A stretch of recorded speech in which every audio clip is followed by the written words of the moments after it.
Welcome back to Revise and Resubmit, the podcast that takes, those really dense academic papers and makes them surprisingly interesting.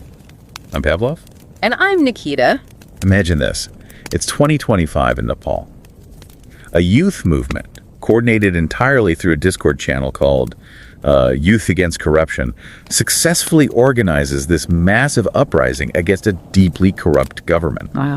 And the movement is so powerful, the leaders that emerge from that very same Discord channel end up selecting the country's new prime minister. And that phenomenon, social media driving this fundamental bottom-up organizational change is really the essential context for the analysis we're looking at today. Please. We are looking at a rigorously peer-reviewed article. It's titled, Make Social Media Social Again, How Platform Interoperability Can Fix Social Media and Future-Proof Democracy. And this isn't just, some opinion piece. This is serious academic work. It really demands our attention. Absolutely. It's a really thoughtful piece written by J.P. Vernier of the UCL School of Management, and it was published in the Journal of Management Studies, which, is a prestigious FT50 listed journal. So look, if you're just starting your own research journey, or maybe you just want a clearer, more nuanced picture of how digital platforms and governance actually intersect, please make time to read this article.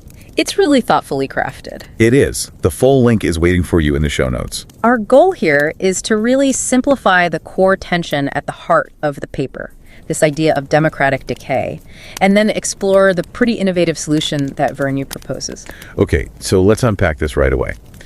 The essay, it kind of throws cold water on the common belief, you hear it everywhere, that social media is the root cause of democracy's problems. Right. Instead, it makes two core arguments that completely reframe the whole debate. The first, it says social media platforms primarily just document the decades-long decline of, traditional political democracy. King the nation state. Exactly. And second, at the same time, they're actually reviving a different kind of democracy, organizational democracy, through new digital structures. And what's so fascinating here is how it identifies the actual threat. The danger isn't the technology itself. It's not, the ability to share information quickly. Yeah. The threat is the severe concentration of corporate power in just a few massive siloed platforms. That concentration is what shrinks viewpoint diversity. And the paper calls that the oxygen of democracy. But I have to play devil's advocate for a second, because this is the argument everyone hears. How can the paper claim social media doesn't cause political decay when we see it being weaponized all the time to spread division? That's the key distinction the paper makes. It really forces us to look much further back in time. Vernier points out that the decline of social trust in our core institutions, the media, the government, even universities, that actually began way earlier. When are we talking? Back in the 1970s. Political decay, if you measure it by things like voter participation or trust, it sort of plateaued in the mid-1990s. This is long before Facebook scaled up after 2006. So the symptoms were there decades ago. What was the underlying cause then? The paper links it back to economics. The most compelling evidence suggests that this growing dissatisfaction with democracy is best predicted by wealth and income inequality that had been building up for about 25 years prior. So the frustration and the mistrust were already baked into the system by the time Mark Zuckerberg even launched the Facebook. Exactly. Social media didn't invent the polarization. It didn't invent the mistrust. It just documented it. And, it accelerated the ability for people who felt disenfranchised to organize. Which makes the argument much stronger. Okay, so if the centralized political system is decaying, this is where it gets really interesting. The organizational revival through these decentralized autonomous organizations, or DAOs, we hear that term thrown around a lot. How do we explain DAOs simply? Think of them like digitally native cooperatives, but just hyper efficient. They are organizations that are co-owned and governed by their members, not by some central CEO or board. And they use tools like Discord or Telegram to coordinate. Yes, exactly. They use those as operational hubs, especially across borders and time zones. They're built around this idea of authority dispersion, so power is distributed, and it's all codified in code. It's much more transparent than a traditional corporate hierarchy. That sounds great in theory, but how does a digital group handle real-world challenges, like funding or legal issues? What makes them a rival to a nation-state? That is precisely what makes them an emerging rival. Because they aren't constrained by physical borders, they can use these online communities to experiment with governance systems that would be impossible inside existing national laws. You mentioned physical examples earlier. Can you bring that back? Yeah, so social media is facilitating these alternatives to traditional democracy. The paper highlights a brilliant example, Zuzalu. It was a pop-up city in Montenegro, created by members of the Ethereum community. A pop-up city. Yeah, they built a temporary functioning micro-society.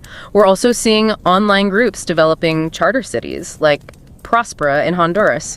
The idea is to use an online community to start a new physical governance system that just bypasses the problems of the aging nation state. Okay, so we have this fundamental tension. Declining centralized political power versus this rising decentralized organizational democracy. Yeah. That brings us to the design problem. Why can't one smart company just build the perfect social media platform that makes everyone happy? Because of the inherent engineering constraints, the paper identifies this non-negotiable set of trade-offs. Yeah. It calls it the social media platform trilemma. A trilemma. Okay, so you can only pick 2 out of 3. You can only pick 2. It states that no single platform can optimize for all 3 key democratic benefits at the same time. All right, lay out the 3 benefits for us. Okay, first, you have free speech. Yeah, The ability to express opinions without, undue pressure. got it. Second is free usage.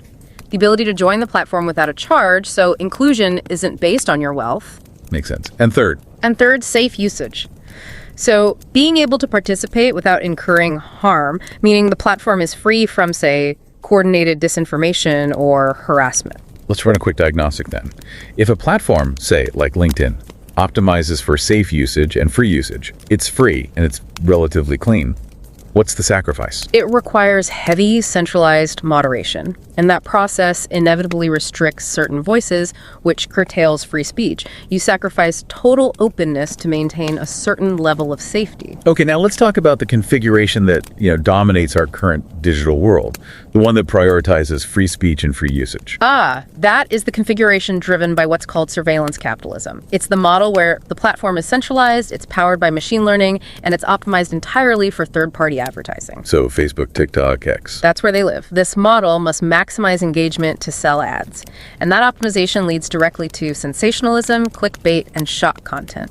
Maximizing engagement is just fundamentally incompatible with safe usage. So the platform that makes my cousin angry with conspiracy theories isn't broken. It's doing exactly what it was designed to do. Precisely. If they made it genuinely safe by suppressing that high engagement inflammatory stuff, they would lose ad revenue. They sacrifice your safety for profit. But I have to challenge this concept of safe usage. Isn't prioritizing safety just another way of handing control back to centralized platforms? If regulators mandate safety, aren't we just legalizing corporate censorship? That's an excellent question. And that's why the paper stresses that safety has to be achieved without relying on that kind of centralized control. Which brings us to the third possible pairing. Which is, Platforms that choose to maximize free speech and safe usage. They do this by sacrificing free usage. how does that system work? How do you get safety and free speech together? These are decentralized platforms like Farcaster or Mastodon. They use authority dispersion. The platform itself doesn't moderate content centrally. Instead, users get to choose custom moderation tools and content filters. So you build your own safe neighborhood. You build your own safe neighborhood. It means you're free to speak, but you are never forced to listen because you control the curation process entirely. But if the centralized algorithm isn't harvesting user data for advertisers, how do these platforms survive? They can't, not for free. To stay viable, they have to charge end users small fees or subscriptions. The ad model is just incompatible with the free speech safe usage setup. A fee-based model means the platform's loyalty is to the user, not the advertiser. So it's an internal consistency argument. If no single company can solve this trilemma, the solution has to happen at a higher industry-wide level. Precisely. The paper proposes solving it at the industry level by nurturing pluralism. A system where all 3 configurations, the free but unsafe, the safe but not free, and the free but not totally free speech models, can all coexist and compete. And the simple answer for achieving that pluralism is an interoperability mandate. Based on open standards. Think of it like email. You don't need permission for your Gmail to talk to your friend's Outlook. If social media worked the same way, the big players couldn't lock you and your data into their siloed platform. This sounds complicated conceptually, but the paper argues it's actually highly feasible. What's the evidence for that? Well, the paper points to feasibility based on what already exists. We have global open standards like SMTP for email, We've seen successful regulatory mandates like open banking in the UK and Brazil. Okay. And we even have 3 open protocols for social media right now, like ActivityPub, which powers Mastodon, or the AT protocol used by Bluesky. The technical plumbing is basically ready to go. And the advantage of this for the user is something called multi-homing. What does that actually look like? Interoperability just dramatically lowers the cost for you to cross-post. You could share something to Instagram, X, and Bluesky all at once. And crucially, if you decide to leave a platform, you don't lose all your connections. So the lock-in disappears. The lock-in disappears. And the moment that happens, platforms have to compete on quality, on how well they treat you, rather than just on the fact that they're huge. Platform size matters less, and platform quality matters infinitely more. Which naturally leads to the third advantage, complementary innovation. When you open the standards, third-party apps can sit between the platform and the user. Yes, and this is critical for innovation. The centralized platforms have zero incentive to build tools that foster nuance or consensus because nuance is low engagement. It doesn't sell ads. It doesn't sell ads, but third-party innovator does have that incentive. Imagine a tool like Polis, which is designed to find shared agreement between polarized groups. Right now, closed systems prevent tools like that from even existing on the big platforms. So an open standard would allow innovative democratic tools to be used across all platforms, creating positive outcomes that big companies have no reason to build themselves. Exactly. And the fourth advantage is that it ultimately levels the playing field. It breaks up the oligopoly controlled by a few US and Chinese megacorporations.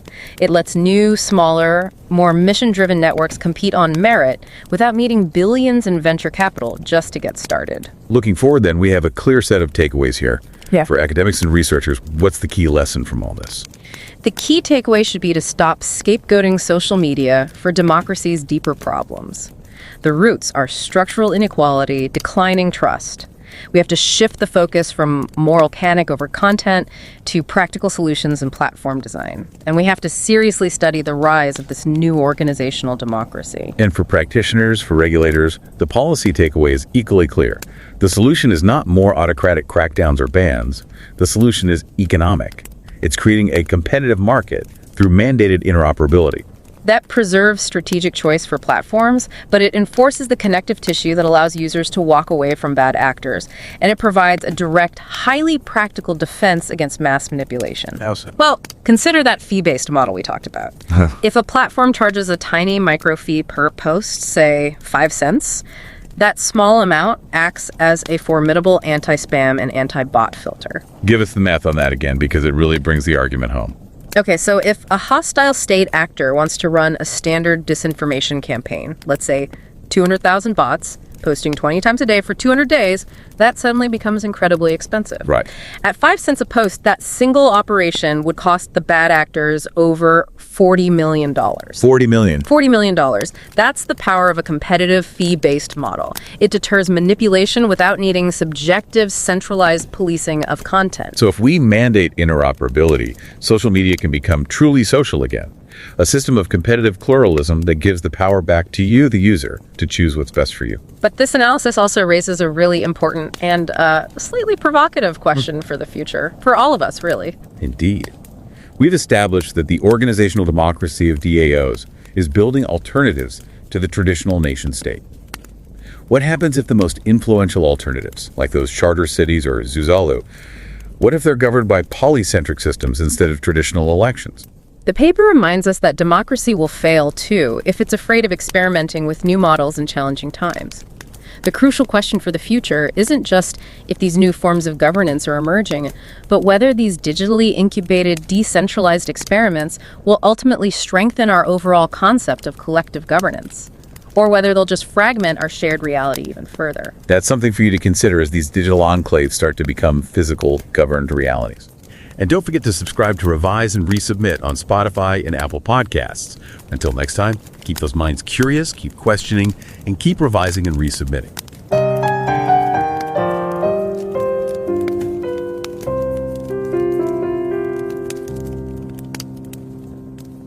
Revise and রিসাবমিটে স্বাগতম। আমি Pavlov. আর আমি নিকিতা। আচ্ছা, একটা অদ্ভুত ব্যাপার কি আপনার চোখে পড়েছে? আজকাল অনেকেই মানে কানাডার মতো একটা সুন্দর গোছানো গণতান্ত্রিক দেশ ছেড়ে দুবাইয়ের মতো জায়গায় চলে যাচ্ছেন। শুধু যাচ্ছেনই না, বরং এক্সের মতো সোশ্যাল মিডিয়াতে বেশ ফলোও করে বলছেন তারা কত ভালো আছেন।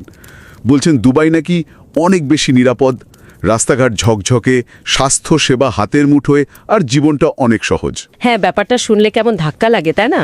ঠিক। গণতন্ত্রের চেয়ে নিরাপত্তা আর সুবিধা কি এতই বড় হয়ে গেল? ঠিক এই জায়গাতেই আজকের আলোচনার আসল মজা। এই যে একটা ব্যক্তিগত পছন্দ, এর পেছনে কিন্তু গণতন্ত্র আর সোশ্যাল মিডিয়া নিয়ে আমাদের ধারণার একটা বড় সড়ো নাড়িয়ে দেওয়া সত্যি লুকিয়ে আছে। আর এই গভীর সত্যটাকেই তুলে ধরেছে একটা অসাধারণ গবেষণাপত্র, তাই তো? একদম।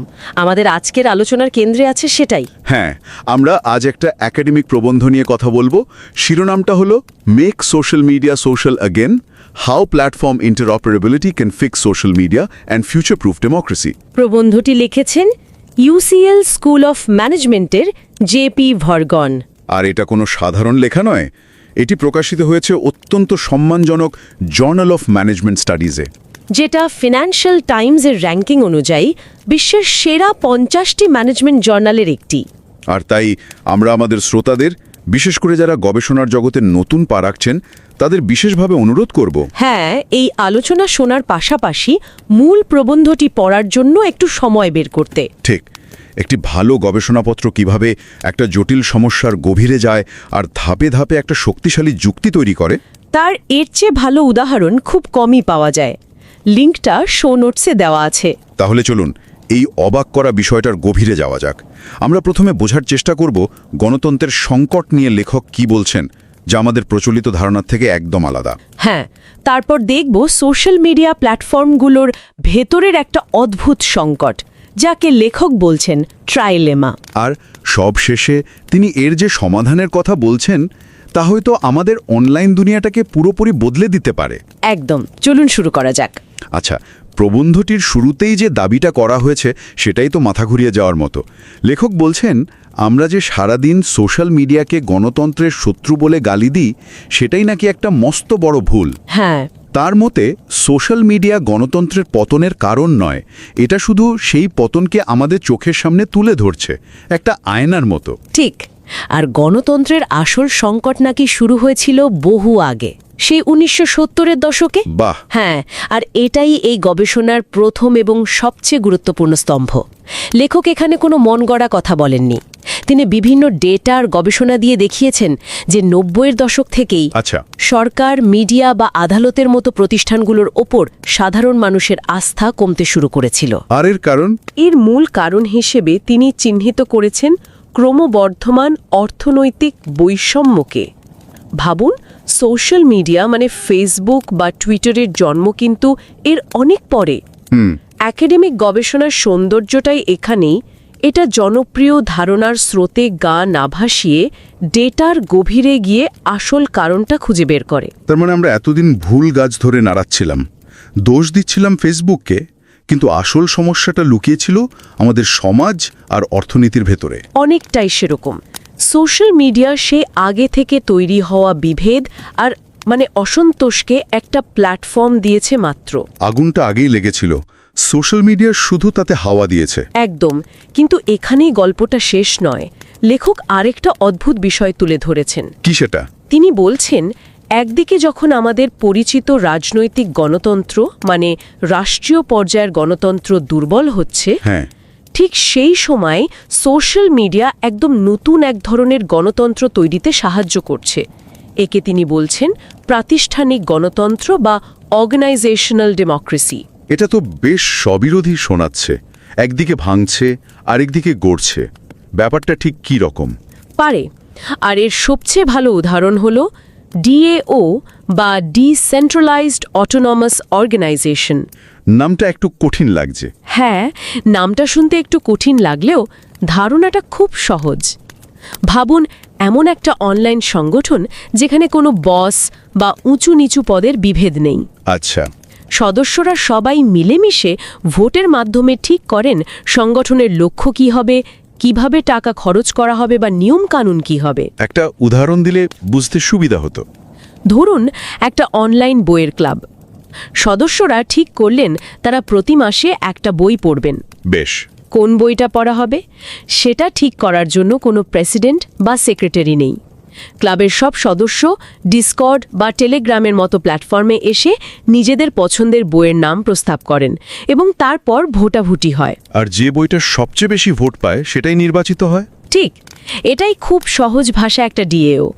বিটকয়েনকে বলা যেতে পারে ইতিহাসের প্রথম এবং সবচেয়ে বড় ডিএও। তাই নাকি? হ্যাঁ, যেখানে লক্ষ লক্ষ ব্যবহারকারী মিলেই নেটওয়ার্কটা চালায়, কোনো কেন্দ্রীয় ব্যাংক বা সরকার নয়। দারুণ তো। তার মানে যে মানুষটা হয়তো এমন এক দেশে বাস করেন যেখানে ভোট দেওয়ার কোনো সুযোগই নেই, তিনিও একটা ডিএও এর সদস্য হয়ে প্রতিদিন ভোটাধিকার প্রয়োগের অভিজ্ঞতা পাচ্ছেন, তাই তো? একদম, এটাই প্রাতিষ্ঠানিক গণতন্ত্র। সোশ্যাল মিডিয়া একদিকে যেমন রাজনৈতিক বিভেদকে উস্কে দিচ্ছে, তেমনি অন্যদিকে লক্ষ লক্ষ মানুষকে শেখাচ্ছে কিভাবে একসাথে মিলে সিদ্ধান্ত নিতে হয়। লেখকের মতে এই অভিজ্ঞতা ভবিষ্যতে রাজনৈতিক গণতন্ত্রের ওপরও একটা ইতিবাচক প্রভাব ফেলতে পারে। ঠিক তাই। বেশ, তাহলে সোশ্যাল মিডিয়া পুরোপুরি ভিলেন নয়, এর একটা হিরোসুলভ দিকও আছে। কিন্তু তার মানে এই নয় যে প্ল্যাটফর্মগুলোতে কোনো সমস্যা নেই। সে তো বটেই। রোজই তো আমরা দেখি হয় ঘৃণা ছড়াচ্ছে, নয়তো কারো মুখ বন্ধ করে দেওয়া হচ্ছে। কোনো প্ল্যাটফর্মই তো নিখুঁত মনে হয় না। কেন এমন হয়?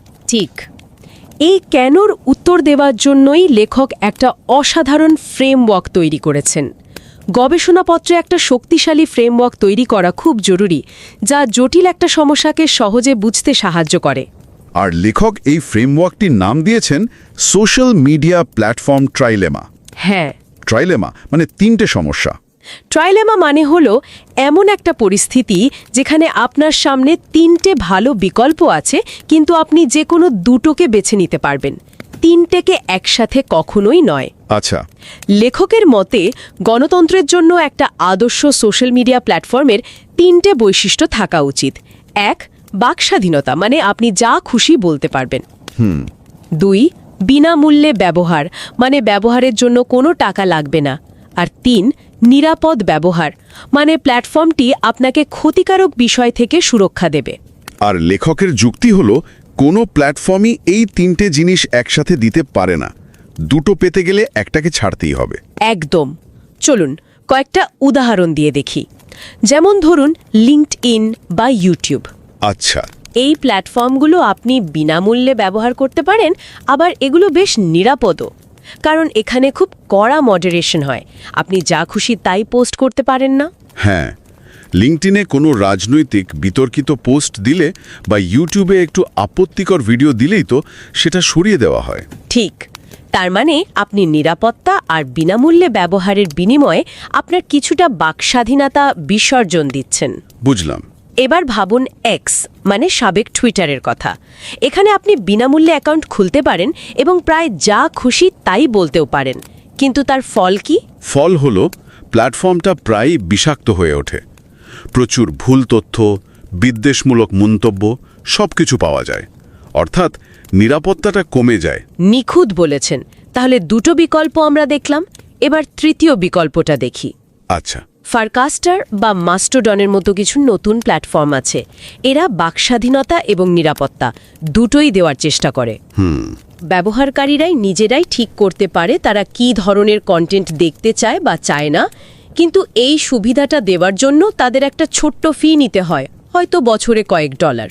ও, তার মানে এখানে বাকস্বাধীনতা আর নিরাপত্তা পাওয়া যাচ্ছে, কিন্তু এটা আর বিনামূল্যে থাকছে না। ঠিক। বাহ, ব্যাপারটা তো সত্যি একটা ত্রিভুজের মতো, যার দুটো কোণ ধরলে তৃতীয়টা হাতের বাইরে চলে যায়। তার মানে এটা ফেসবুক বা টুইটারের পলিসির ব্যর্থতা নয়, না, এটা তাদের কাঠামোর মধ্যেই অন্তর্নিহিত একটা সমস্যা। ঠিক তাই। এটা কোনো নির্দিষ্ট কোম্পানির ভালো বা খারাপ হওয়ার প্রশ্ন নয়। প্রযুক্তি আর বিজনেস মডেলের কারণেই এই আপোষটা তাদের করতেই হয়। এই ট্রাইলেমা ফ্রেমওয়ার্কটা আমাদের বুঝতে সাহায্য করে যে কেন শুধু মডারেশনটা একটু ভালো করলেই সব ঠিক হয়ে যাবে, এই কথাটা আসলে সত্যি নয়। একদম, সমস্যাটা এর চেয়েও অনেক গভীরে। আচ্ছা, এই ট্রাইলেমার ব্যাপারটা তো বেশ হতাশাজনক। তার মানে কি কোনো সমাধানই নেই? আমরা কি এই ভাঙা সিস্টেমেই আটকে থাকব? লেখক কি কোনো পথ দেখিয়েছেন? হ্যাঁ, দেখিয়েছেন। আর এখানেই প্রবন্ধটি সবচেয়ে আকর্ষণীয় হয়ে উঠেছে। তাই যেহেতু কোনো একটা প্ল্যাটফর্ম এই ট্রাইলেমার সমাধান করতে পারে না, তাই লেখক প্ল্যাটফর্ম নিষিদ্ধ করা বা তাদের ওপর আরও কড়া আইন চাপানোর মতো সহজ সমাধানের বিরোধিতা করেছেন। বরং তিনি এমন একটা প্রস্তাব দিয়েছেন যা পুরো খেলার নিয়মটাই বদলে দিতে পারে। হ্যাঁ, প্রস্তাবটা হলো প্ল্যাটফর্ম ইন্টারঅপারেবিলিটি। ইন্টারঅপারেবিলিটি শব্দটা ভারী হলেও এর মানে কি সহজ করে বলা যায়? এর সবচেয়ে ভালো উদাহরণ হলো ইমেল। ভাবুন তো, আপনার একটা জিমেল অ্যাকাউন্ট আছে আর আপনার বন্ধুর একটা আউটলুক অ্যাকাউন্ট। আপনারা কি একে অপরকে মেল করতে পারেন? অবশ্যই পারি, এটা নিয়ে তো ভাবতেও হয় না। কিন্তু কেন পারেন? কারণ জিমেল আর আউটলুক দুটো আলাদা কোম্পানি হলেও তারা একই প্রযুক্তিগত প্রোটোকল ব্যবহার করে। এটাই ইন্টারঅপারেবিলিটি। ও আচ্ছা। এখন ভাবুন, সোশ্যাল মিডিয়াও যদি এমন হতো, আপনি ফেসবুকে আছেন, আপনার বন্ধু এক্সে, কিন্তু আপনি ফেসবুক থেকেই আপনার বন্ধুকে সরাসরি মেসেজ করতে পারছেন বা তার এক্সের পোস্ট আপনার ফেসবুক ফিডে দেখতে পাচ্ছেন। এক মিনিট, আমি কি ঠিক বুঝলাম? তার মানে আমার জিমেল থেকে যেমন আউটলুকে মেল যায়, একদিন হয়তো আমার ফেসবুক অ্যাকাউন্ট থেকে এক্সের কোনো বন্ধুকে সরাসরি মেসেজ করা যাবে? এটা কি আদৌ সম্ভব? ফেসবুক বা গুগলের মতো বড় কোম্পানিগুলো কি এটা সহজে মেনে নেবে? তাদের তো ব্যবহারকারীদের নিজেদের প্ল্যাটফর্মে আটকে রাখাতেই লাভ। অসাধারণ একটা প্রশ্ন। এটা একটা বাস্তবসম্মত চ্যালেঞ্জ, আর লেখক এই প্রবন্ধের একটা বড় অংশ জুড়ে এই প্রশ্নেরই উত্তর দিয়েছেন। আচ্ছা, তিনি 6টা শক্তিশালী যুক্তি দিয়ে দেখিয়েছেন যে এটা শুধু সম্ভবই নয়, বরং এটাই একমাত্র দীর্ঘমেয়াদী সমাধান। কি কি সেগুলো? প্রথমত, প্রযুক্তিগতভাবে এটা সম্ভব। আমরা যেমন ওপেন ব্যাংকিংয়ের ক্ষেত্রে দেখেছি, যেখানে বিভিন্ন ব্যাংকের অ্যাপ একে অপরের সাথে তথ্য আদান প্রদান করতে পারে। আর দ্বিতীয়ত, আপনার প্রশ্নের উত্তর, বড় কোম্পানিরা এটা চাইবে না ঠিকই, তাই এর জন্য সরকারের পক্ষ থেকে একটা আইন বা ম্যান্ডেট জারি করতে হবে। একদম। কিন্তু তাতে লাভ কি হবে? লাভ হলো তখন আর কোনো একটা প্ল্যাটফর্মের মনোপলি থাকবে না। এখন যেমন আমাদের ফেসবুক ব্যবহার করতেই হয়, কারণ আমাদের সব বন্ধু বা আত্মীয় সেখানে আছে। রাইট। এই বাধ্যবাধকতাটা থাকবে না। তখন প্ল্যাটফর্মগুলোকে ব্যবহারকারী ধরে রাখার জন্য আকারের বদলে তাদের সেবার গুণানুমানের উপর জোর দিতে হবে। আর ব্যবহারকারীরাও তখন খুব সহজে একাধিক প্ল্যাটফর্ম ব্যবহার করতে পারবে, যেটাকে গবেষণার ভাষায় বলা হয় মাল্টিহোমিং। ঠিক, মাল্টিহোমিংয়ের বিষয়টা আরেকটু সহজ করে বলা যায়। তার মানে কি, আমি একই সাথে ফেসবুক আর ইনস্টাগ্রাম ব্যবহার করলে সেটাই মাল্টিহোমিং? একদম তাই। ইন্টারঅপারেবিলিটি থাকলে এই মাল্টিহোমিং আরও সহজ হয়ে যাবে। আপনি হয়তো নিরাপত্তার জন্য একটা প্ল্যাটফর্ম ব্যবহার করবেন, আবার খবরাখবরের জন্য আরেকটা, কিন্তু দুটোই একে অপরের সাথে যুক্ত থাকবে। দারুণ। এর আরও কিছু সুবিধা আছে, যেমন তৃতীয় এবং চতুর্থ সুবিধা। এটি থার্ড পার্টি ডেভেলপার্সদের জন্য নতুন সুযোগ তৈরি করবে। যেমন এমন অ্যাপ তৈরি হতে পারে যা দিয়ে আপনি এক ক্লিকে ফেসবুক, এক্স এবং ব্লু স্কাই সব জায়গায় পোস্ট করতে পারবেন। আবার নিয়ন্ত্রক সংস্থা বা রেগুলেটরদের জন্য কাজটা সহজ হয়ে যাবে। আর শেষ দুটি সুবিধা, যা সম্ভবত সবচেয়ে গুরুত্বপূর্ণ। হ্যাঁ, শেষ দুটি সুবিধা সরাসরি গণতন্ত্রের সাথে যুক্ত। পঞ্চম, এটি বড় প্ল্যাটফর্মগুলোর নেটওয়ার্ক এফেক্টকে ভেঙে দেবে। নেটওয়ার্ক এফেক্ট মানে হলো যত বেশি মানুষ একটা প্ল্যাটফর্ম ব্যবহার করে, সেটা অন্যদের জন্য তত বেশি আকর্ষণীয় হয়ে ওঠে। ঠিক, ইন্টারঅপারেবিলিটি এই চক্রটাকে ভেঙে নতুন ও ছোট প্ল্যাটফর্মগুলোকে প্রতিযোগিতায় আসার সুযোগ করে দেবে।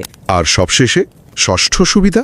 ষষ্ঠ সুবিধা হলো এটি গণতান্ত্রিক মূল্যবোধ অর্থাৎ বহুত্ববাদকে শক্তিশালী করবে। তখন কোনো একটা কোম্পানি সিইওর মর্জি মাফিক আমাদের অনলাইন দুনিয়া চলবে না, বরং অনেকগুলো প্ল্যাটফর্মের একটা সুস্থ বাস্তুতন্ত্র বা ইকোসিস্টেম তৈরি হবে, যেখানে ব্যবহারকারীর হাতেই থাকবে আসল ক্ষমতা। এর মাধ্যমে সোশ্যাল মিডিয়া আবার সত্যিকারের সোশ্যাল হয়ে উঠবে। অসাধারণ একটা প্রস্তাব। এটা সমস্যাটাকে সম্পূর্ণ নতুন একটা দৃষ্টিকোণ থেকে দেখছে। তাহলে এই পুরো আলোচনা থেকে আমরা কি শিখতে পারি? ধরুন একজন শ্রোতা যিনি সবেমাত্র নিজের গবেষণা শুরু করতে চলেছেন, তার জন্য এই প্রবন্ধ থেকে মূল শিক্ষা কি হতে পারে? আমার মনে হয় এখানে 4টে বড় শিক্ষা আছে। প্রথমত, প্রচলিত জ্ঞানকে প্রশ্ন করার সাহস। সবাই যখন এক সুরে কথা বলছে, তখন ডেটা দিয়ে সেই ধারণাকে চ্যালেঞ্জ করার সৎ সাহস থাকাটা একজন ভালো গবেষকের প্রথম পরিচয়। দ্বিতীয়ত, একটা সহজ কিন্তু শক্তিশালী ফ্রেমওয়ার্ক তৈরির ক্ষমতা। এই ট্রায়ালেমা ধারণাটা দেখুন, কত সহজে সোশ্যাল মিডিয়ার মূল সংকটটা আমাদের বুঝিয়ে দিল। ঠিক। তৃতীয়ত, নিজের প্রস্তাবকে প্রতিষ্ঠা করার জন্য শক্তিশালী যুক্তি আর স্পষ্ট উদাহরণ ব্যবহার করা। যেমনটা এখানে ইমেলের উদাহরণ দিয়ে করা হয়েছে। একদম। আর সবশেষে একটা সামাজিক সমস্যার সমাধানের জন্য শুধু আইন বা নীতির দিকে না তাকিয়ে তার প্রযুক্তিগত বা ডিজাইন ভিত্তিক সমাধানের দিকে মনোযোগ দেওয়া। আর যারা এই প্ল্যাটফর্মগুলো তৈরি করেন বা নিয়ন্ত্রণ করেন, সেই প্রযুক্তিবিদ বা নীতি নির্ধারকদের জন্য বার্তাটা কি? তাদের জন্য বার্তাটা খুব স্পষ্ট। একটা নিখুঁত, ত্রুটিহীন প্ল্যাটফর্ম তৈরির চেষ্টা করাটা একটা বৃথা চেষ্টা, কারণ ট্রাইলেমা আমাদের দেখিয়েছে সেটা সম্ভবই নয়। তার চেয়ে বরং একটা সুস্থ, প্রতিযোগিতামূলক এবং বহুত্ববাদী ইকোসিস্টেম বা বাস্তুতন্ত্র তৈরিতে মনোযোগ দেওয়া উচিত। সব প্ল্যাটফর্মকে একে অপরের সাথে কথা বলতে বাধ্য করা, মানে একটা ইন্টারঅপারেবিলিটি ম্যান্ডেট জারি করা। হ্যাঁ, এটা একটা বাস্তবসম্মত এবং কার্যকরী নীতিগত পদক্ষেপ হতে পারে। এর ফলে ক্ষমতা আবার ব্যবহারকারীর হাতে ফিরে আসবে। তাহলে শুরুতে যে কানাডা থেকে দুবাইতে চলে যাওয়া মানুষটির কথা আমরা বলছিলাম, তিনি আসলে নিজের অজান্তেই এই ট্রাইলেমার একটা দিক বেছে নিয়েছেন, তাই না? চমৎকার সংযোগ। দুবাইয়ের মতো একটি জায়গার নিরাপত্তাকেই বেশি গুরুত্ব দিয়েছেন। ঠিক তাই। তিনি নিজের জীবনের জন্য ট্রাইলেমার একটি সমাধান খুঁজে নিয়েছেন। ইন্টারঅপারেবিলিটি আমাদের অনলাইন জীবনে সেই একই ধরনের পছন্দ করার স্বাধীনতা দেবে। এই আলোচনাটা সত্যিই সোশ্যাল মিডিয়া নিয়ে আমার ভাবনা চিন্তাকে অনেকটাই বদলে দিল। শেষ করার আগে একটা প্রশ্ন রেখে যেতে চাই। অবশ্যই। এই প্রবন্ধের ভাবনাকে আমরা আরও কোন দিকে এগিয়ে নিয়ে যেতে পারি? একটা অত্যন্ত জরুরি প্রশ্ন। প্রবন্ধটি যখন লেখা হয়েছিল তখন জেনারেটিভ এআই এতটা প্রভাবশালী ছিল না। এখন আমাদের ভাবতে হবে এই নতুন প্রযুক্তির যুগে ইন্টারঅপারেবিলিটির প্রভাব কি হবে। মানে ভালো না খারাপ? দুটোই হতে পারে। একদিকে একটা ভয়ঙ্কর সম্ভাবনা আছে। ইন্টারঅপারেবিলিটির কারণে এআই দিয়ে তৈরি অত্যাধুনিক ভুল তথ্য বা ডিপফেক কি দাবানলের মতো এক প্ল্যাটফর্ম থেকে অন্য সব প্ল্যাটফর্মে আরও দ্রুত ছড়িয়ে পড়বে। অথবা এর উল্টোটাও তো হতে পারে, তাই না? ঠিক তাই। অন্যদিকে একটা আশার আলোও আছে। ইন্টারঅপারেবিলিটি কি আমাদের, অর্থাৎ ব্যবহারকারীদের, নিজেদের পছন্দের এআই ভিত্তিক ফিল্টার বা মডারেশন টুল ব্যবহার করার সুযোগ করে দেবে। আচ্ছা। হতে আমি এমন একটা থার্ড পার্টি টুল বেছে নেব যা আমার জন্য বিশেষভাবে ক্ষতিকর বা ভুয়া কন্টেন্ট শনাক্ত করে ব্লক করে দেবে, প্ল্যাটফর্ম নিজে যাই করুক না কেন। তার মানে ভবিষ্যতে লড়াইটা শুধু প্ল্যাটফর্মের কাঠামো নিয়ে নয়। একদম। লড়াইটা হবে কন্টেন্টের প্রকৃতি এবং সেটাকে ফিল্টার করার ক্ষমতা কার হাতে থাকবে তা নিয়ে। এই প্রশ্নটা এই প্রবন্ধের ভাবনাকে এক নতুন এবং অত্যন্ত জরুরি দিকে নিয়ে যায়, যা নিয়ে আমাদের সবাইকে ভাবতে হবে।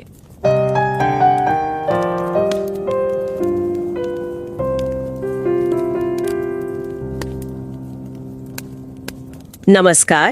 रिवाइज एंड रीसबमिट में आपका स्वागत है। मैं हूं पावलोव और मैं हूं निकिता। पता है, हाल ही में एक्स पर, मतलब पुरानी ट्विटर पर, एक टेक एंटरप्रेन्योर की कहानी काफी वायरल हुई। अच्छा। हाँ, वो टोरंटो कनाडा में रहते थे और अब वो दुबई शिफ्ट हो गए हैं। और उन्होंने एक लंबी सी थ्रेड में बताया कि ऐसा क्यों किया और क्या वजह बताई उन्होंने। उनका कहना था कि दुबई कहीं ज्यादा सेफ है, हेल्थ केयर सिस्टम बेहतर है और पब्लिक सर्विसेज इतनी स्मूथ है जिसकी वो कनाडा में कल्पना भी नहीं कर सकते थे। और ये सिर्फ एक अकेले इंसान की कहानी नहीं है, ये बहुत बड़े, मतलब एक अंडरलाइंग ट्रेंड की तरफ इशारा कर रही है। किस तरह का ट्रेंड? कि लोग अब stable, well functioning non democracies को शायद अनस्टेबल या इनएफिशिएंट डेमोक्रेसीज के ऊपर तरजीह दे रहे हैं। और सोशल मीडिया इस ट्रेंड को बना नहीं रहा, वो बस उसे दिखा रहा है। बिल्कुल, वो बस उसे डॉक्यूमेंट कर रहा है, दुनिया को दिखा रहा है एक आईने की तरह। बिल्कुल। और यही आईना असल में आज की हमारी बातचीत का सेंटर पॉइंट है। हम आज एक बहुत ही फैसिनेटिंग रिसर्च पेपर पर बात करने वाले हैं। और ये पेपर प्रतिष्ठित जर्नल ऑफ मैनेजमेंट स्टडीज में पब्लिश हुआ है, जो कि एक FT50 लिस्टेड जर्नल है।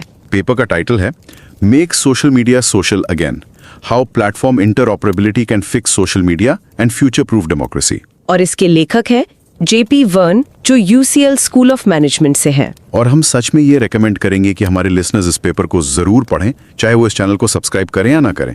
ये बहुत ही डीप और वेल रिसर्च्ड है। हाँ, इसका लिंक आपको शो नोट्स में मिल जाएगा। ये उन पेपर्स में से है जो आपको सोचने पर मजबूर कर देता है, स्पेशली अगर कोई अपनी रिसर्च जर्नी शुरू कर रहा है। ओह, तो उनके लिए तो ये पेपर एक मास्टर क्लास की तरह है कि कैसे कॉम्प्लेक्स मेसी टॉपिक को स्ट्रक्चर में लाया जाता है। तो अगर इस पेपर का कोर आर्ग्यूमेंट समझना हो तो वो क्या है? देखिए, आर्ग्यूमेंट बहुत पावरफुल है। लेखक कहते हैं कि सोशल मीडिया हमारे पॉलिटिकल लोकतंत्र के पतन का कारण नहीं है, वो तो बस दशकों से चल रही गिरावट का एक गवाह है। अच्छा। लेकिन बड़ी अजीब बात यह है कि सोशल मीडिया एक दूसरे तरह के लोकतंत्र को, जिसे हम ऑर्गेनाइजेशनल डेमोक्रेसी कह सकते हैं, उसे फिर से जिंदा कर रहा है। और इसका सोल्यूशन सोशल मीडिया को सेंसर करना नहीं, बल्कि उसे और ओपन बनाना है। ठीक है, तो इस बात को थोड़ा और समझते हैं।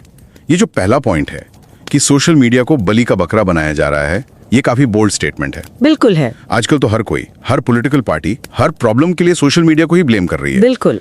और लेखक इसी नैरेटिव को चैलेंज करते हैं। वो डेटा के साथ दिखाते हैं कि पॉलिटिकल डेमोक्रेसी में लोगों का भरोसा, खासकर सरकार, मीडिया और यूनिवर्सिटीज पर 1970s से लगातार गिर रहा है। 1970s से? सोशल मीडिया तो बहुत बाद में आया। एग्जैक्टली। सोशल मीडिया तो 2000s के बाद आया। तो हम कारण को नहीं, सिम्टम को दोष दे रहे हैं। तो फिर असली कारण क्या है? अगर सोशल मीडिया नहीं तो फिर क्या? लेखक का तर्क है कि असली वजह लॉन्ग टर्म इकोनॉमिक इनइक्वालिटी है, खासकर युवा पीढ़ी जो आज लोकतंत्र से सबसे ज्यादा निराश है। उनकी ये निराशा सोशल मीडिया की वजह से नहीं है। तो किस वजह से? उनकी निराशा उन आर्थिक नीतियों की वजह से है जो उनके पैदा होने से भी पहले बनाई गई थी। सोशल मीडिया तो बस उस फ्रस्ट्रेशन, उस गुस्से को एक आवाज दे रहा है, एक प्लेटफॉर्म दे रहा है। मतलब एक मैग्नीफाइंग ग्लास है, आग नहीं। बिल्कुल सही कहा। वाह, ये तो मतलब पूरी बहस का रुख ही बदल देता है। तो एक तरफ पॉलिटिकल डेमोक्रेसी कमजोर हो रही है और सोशल मीडिया पर इसका इल्जाम लग रहा है। लेकिन आपने कहा कि कहानी का एक दूसरा पहलू भी है कि सोशल मीडिया कहीं और किसी नए तरीके से लोकतंत्र को मजबूत भी कर रहा है। एग्जैक्टली। और यही इस लेख का सबसे प्रोवोकेटिव हिस्सा है। जब हम ऑर्गेनाइजेशनल डेमोक्रेसी की बात करते हैं तो हम DAOs का जिक्र कर रहे हैं। DAOs, जी। Decentralised autonomous organisations. जी। ये शब्द आजकल काफी सुनने में आता है क्रिप्टो और Web3 की दुनिया में। आसान भाषा में ये क्या है? इन्हें आप डिजिटल कोऑपरेटिव समझ सकते हैं, मतलब ऑनलाइन समितियां। अच्छा। ये ऑनलाइन ग्रुप्स हैं जिनका कोई एक मालिक या CEO नहीं होता। इनके मेंबर्स ही इसके मालिक होते हैं और सारे फैसले वोटिंग के जरिए कलेक्टिवली लिए जाते हैं और रूल्स कोड में लिखे होते हैं। और यहाँ सोशल मीडिया का क्या रोल है? सोशल मीडिया इन DAOs के लिए ऑक्सीजन की तरह है। ये उनके ऑपरेशन का हब है। डिस्कॉर्ड, टेलीग्राम, X, इन्हीं प्लेटफॉर्म्स पर सारी बहस होती है, प्रपोजल्स रखे जाते हैं, कम्युनिटी बनती है और वोटिंग कोऑर्डिनेट होती है।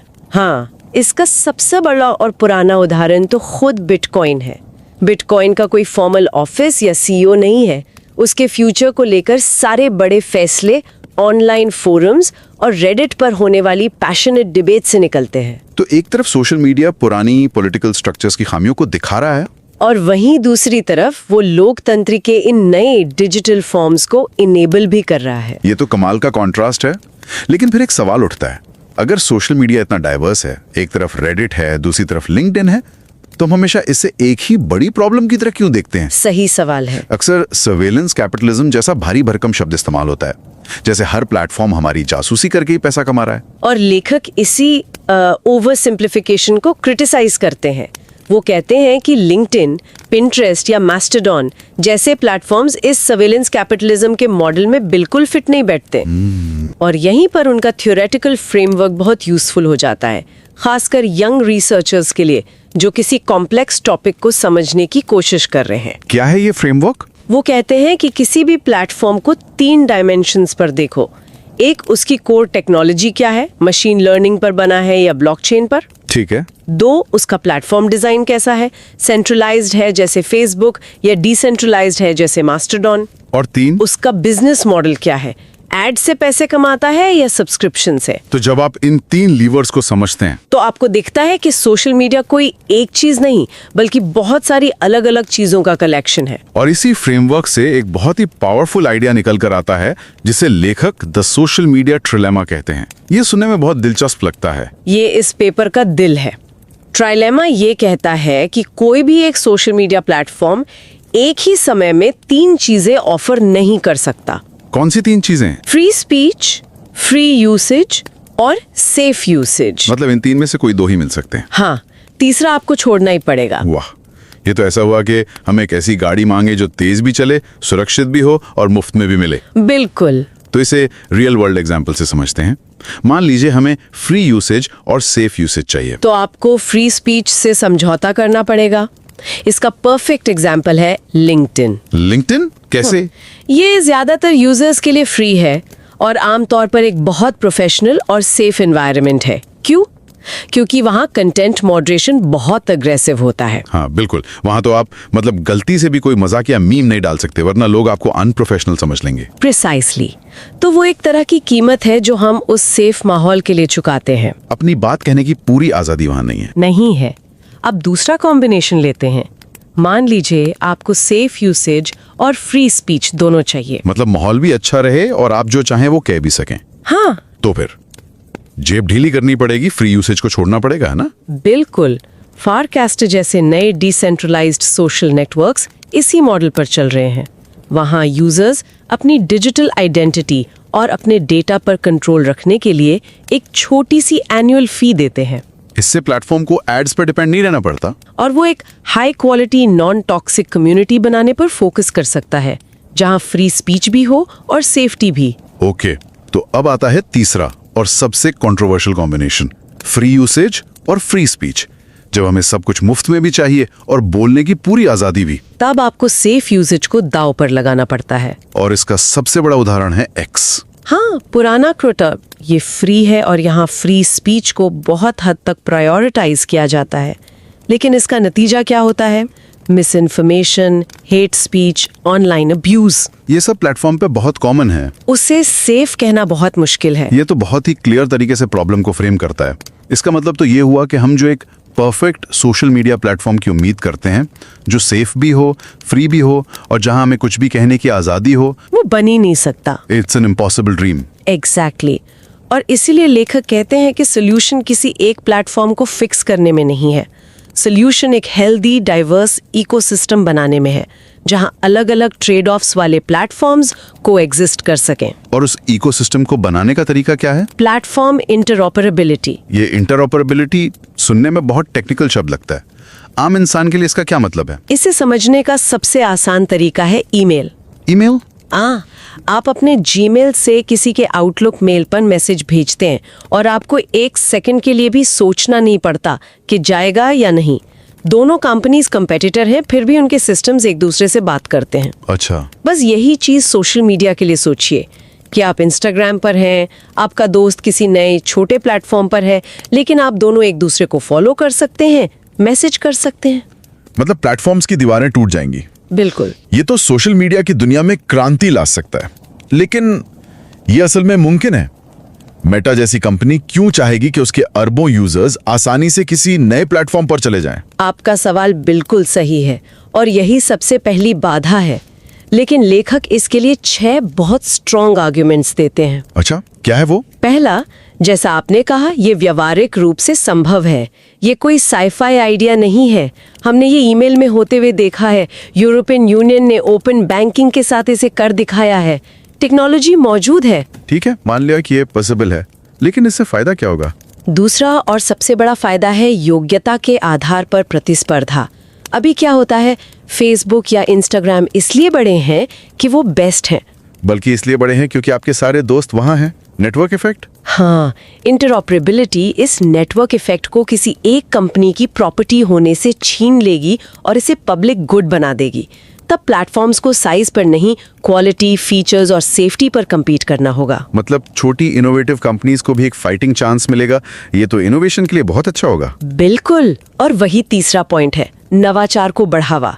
एक बार जब डेटा फ्रीली फ्लो करने लगेगा तो एंटरप्रेन्योर्स बिल्कुल नए तरह के एप्स बना पाएंगे। जैसे? सोचिए एक ऐसा क्लाइंट जिससे आप अपने इंस्टाग्राम, एक्स, मास्टरडॉन सारे फीड्स एक ही जगह देख सकें, या एक ऐसा टूल जो आपकी प्राइवेसी प्रोटेक्ट करने के लिए स्पेसिफिकली डिजाइन किया गया हो। पॉसिबिलिटीज एंडलेस हैं। ओके, ये तो यूजर्स और इनोवेटर्स के लिए अच्छा है, लेकिन रेगुलेटर्स के लिए, सरकारों के लिए इसका क्या फायदा? उल्टा उनके लिए चीजें आसान होंगी। ये चौथा पॉइंट है, नियामकों के लिए लचीलापन। अभी एक ही रूल, जैसे यूरोप का GDPR, सब पर लागू होता है, लेकिन लिंक्डइन और टिकटॉक बहुत अलग प्लेटफॉर्म्स है ना। हाँ, ये तो है। इंटरऑपरेबिलिटी के बाद सरकारें अलग अलग तरह के प्लेटफॉर्म्स के लिए अलग अलग नियम बना सकती हैं। वो कह सकती हैं कि बच्चों के प्लेटफॉर्म्स के लिए डेटा प्रोटेक्शन रूल ज्यादा स्ट्रिक्ट होंगे। मतलब one size fits all approach से छुटकारा मिलेगा। और जो पांचवा बेनिफिट है वो शायद कंपटीशन से ही जुड़ा है। हाँ, पांचवा बेनिफिट है प्रतिस्पर्धा के लिए समान अवसर। ये दूसरे पॉइंट से जुड़ा है। इंटरऑपरेबिलिटी बड़ी टेक कंपनीज के मोट यानी उनकी खाई को भर देगी। अभी एक स्टार्टअप के लिए मेटा या टेंसेंट से compete करना ऑलमोस्ट इम्पॉसिबल है। और आखिरी पॉइंट जो शायद सबसे इंपॉर्टेंट है वो डेमोक्रेटिक वैल्यूज से जुड़ा है। हाँ, छठा और सबसे गहरा लाभ है कि ये लोकतांत्रिक मूल्यों के अनुरूप है। लोकतंत्र का एक कोर प्रिंसिपल है प्लूरलिज्म, यानी बहुत सारी अलग अलग आवाजों और विचारों का एक साथ मौजूद रहना। और इंटरऑपरेबिलिटी इंटरऑपरेबिलिटी डिजिटल वर्ल्ड में प्लूरलिज्म को इनेबल करती है। ये एक ऐसा माहौल बनाती है जहां कोई एक कंपनी, कोई एक एल्गोरिथम या कोई एक आइडियोलॉजी पूरे पब्लिक डिस्कोर्स को कंट्रोल ना कर सके। ये पावर को डिसेंट्रलाइज करती है। ये वाकई एक बहुत पावरफुल और वेल आर्ग्यूड केस है। तो इस पूरी चर्चा से अगर हमें की टेकअवेज निकालने हो तो एकेडमिक्स या रिसर्चर्स के लिए क्या सबक है? एकेडमिक्स के लिए सबसे बड़ा टेक अवे है कि हमें सोशल मीडिया पर बहस का लेंस बदलना होगा। इसे लोकतंत्र के दुश्मन की तरह देखने के बजाय हमें ऑर्गेनाइजेशनल डेमोक्रेसी में इसके कंस्ट्रक्टिव रोल को भी समझना होगा। और सतही विश्लेषण से बचना होगा। हाँ, और सर्वेलेंस कैपिटलिज्म जैसे ब्रॉड लेबल से आगे बढ़कर ट्राइलेमा जैसे नुआंस फ्रेमवर्क्स का इस्तेमाल करना चाहिए। ये पेपर दिखाता है कि गुड थ्योरी सिर्फ दुनिया को एक्सप्लेन नहीं करती, वो उसे बदलने का रास्ता भी दिखाती है। और उन लोगों के लिए जो ये प्लेटफॉर्म्स बना रहे हैं, डेवलपर्स, एंटरप्रेन्योर्स, पॉलिसी मेकर्स, उनके लिए क्या संदेश है? उनके लिए संदेश बहुत क्लियर है। एक परफेक्ट सोशल मीडिया प्लेटफॉर्म बनाने की कोशिश छोड़ दें, क्योंकि ट्राइलेमा की वजह से वो मुमकिन ही नहीं है। तो फिर क्या करें? इंस्टेड एक हेल्दी इकोसिस्टम बनाने पर फोकस करें, जहां अलग अलग चॉइसेस और ट्रेड ऑफ्स वाले प्लेटफॉर्म्स थ्राइव कर सकें। और रेगुलेटर्स के लिए उनका मेन जॉब कंटेंट को पुलिस करना नहीं होना चाहिए। तो उनका मेन जॉब क्या होना चाहिए? उनका मेन जॉब इंटरऑपरेबिलिटी के लिए टेक्निकल स्टैंडर्ड सेट करना होना चाहिए, ताकि मार्केट कंपेटिटिव और ओपन रहे।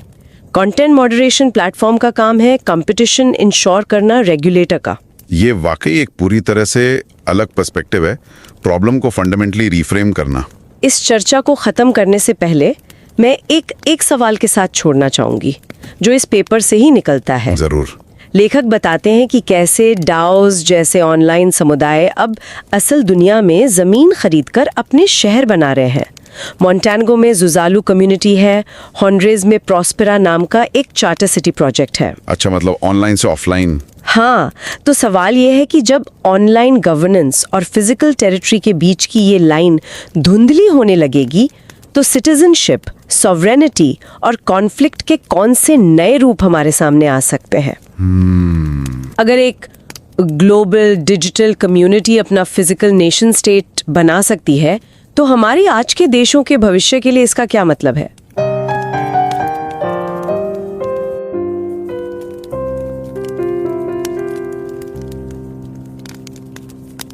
Stellen Sie sich das einmal vor.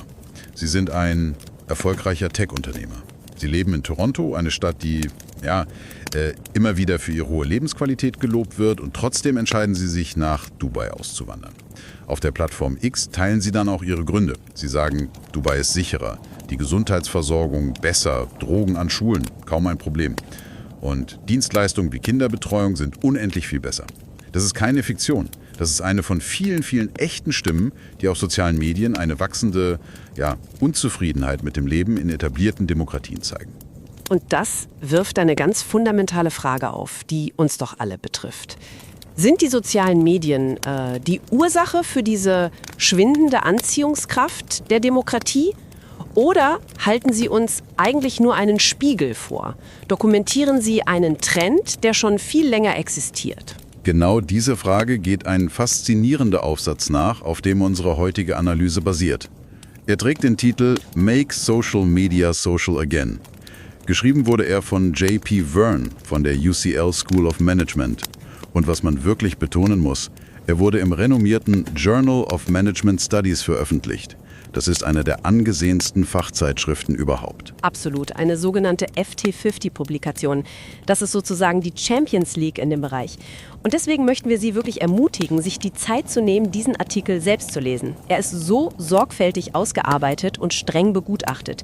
Den Link finden Sie wie immer in den Shownotes. Und ganz ehrlich, gerade für Sie, wenn Sie am Anfang Ihrer eigenen Forschungsreise stehen, ist dieser Artikel ein perfektes Beispiel, wie man ein überzeugendes theoretisches Argument aufbaut. Also, dann packen wir das mal aus.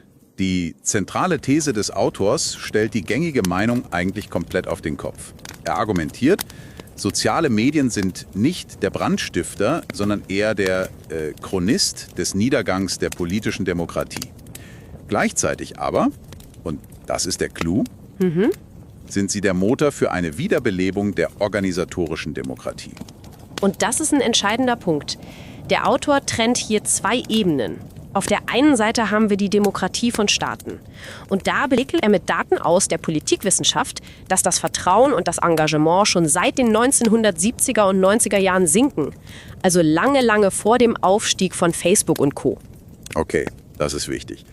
Die Technologie ist also nicht die Wurzel des Problems. Genau. Sie trifft auf einen schon bestehenden Trend. Auf der anderen Seite ermöglicht genau diese Technologie ganz neue, demokratische Organisationsformen. Das beste Beispiel dafür sind dezentralisierte autonome Organisationen, kurz DAOs. DAOs, das klingt sehr technisch. Man kann sie sich quasi wie digital geführte Kooperativen vorstellen. Die organisieren sich auf Plattformen wie Discord, Telegram oder X und sie treffen Entscheidungen basisdemokratisch. Für jemanden, der gerade mit der Forschung beginnt, finde ich es besonders spannend, wie er diese Argumentation untermauert. Er führt ja keine eigene empirische Studie durch, sondern schafft etwas, was vielleicht noch eindrucksvoller ist. Ja, eine Synthese. Genau, eine Synthese. Er verknüpft Erkenntnisse aus der Politikwissenschaft über abnehmendes soziales Vertrauen.